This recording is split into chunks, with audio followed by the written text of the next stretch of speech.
Two teenagers have now been charged with murder in the drive-by shooting death of a 6-year-old girl. Unfortunately, hers is not the only violent death in Chicago this weekend. At least 7 people were killed, dozens more wounded by gunfire.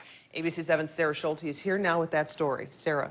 Karen, Aaliyah Schell was on the front porch of her house with her mother, sister, and a male when police say a pickup truck carrying 18-year-old Juan Barraza and a 16-year-old opened fire. Aaliyah was hit several times. She died a short time later at the hospital.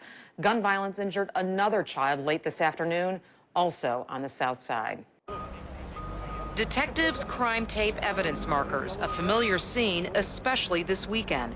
Today, police were called to yet another shooting. A 30-year-old mother and her 1-year-old child were grazed by bullets in the Chatham neighborhood on the city's south side. This comes just 24 hours after another child, 6-year-old Aaliyah Schell, was shot and killed while playing on the front porch of her little village home. We can't not lose another child to gun violence. Unfortunate, if they stay silent, this is going to continue to happen. Community activist Andrew Holmes says residents must speak up and give police information.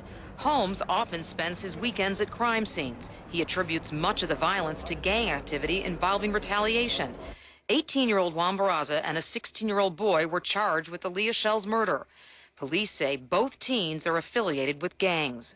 Retaliation needs to be left in the hands of the Chicago Police Department. If they work with the Chicago Police Department and identify the shooters, that's all we need. But not all of this weekend's gun violence was due to gangs. Of the dozens of shootings and 7 murders, some were domestic-related, others a motive unknown. Bert Lindsay's family is trying to figure out why the 36-year-old was killed. Police say Lindsay is a victim of a drive-by shooting while he attended a friend's backyard party early this morning. It don't make any sense. It doesn't make any sense at all. I don't even know what to say. It happens too much. Police say that Bert Lindsay did not have a criminal record. No one has been arrested in his murder. Many attribute the warm weather to the spike in violence. Activist Andrew Holmes doesn't buy it. He says there are too many shootings that occur in the cold in Chicago as well, which certainly police would agree with, but they do say there's always definitely a spike with the warm weather, especially in the summer. Definitely a violent weekend. You bet. All right, Sarah, thank you.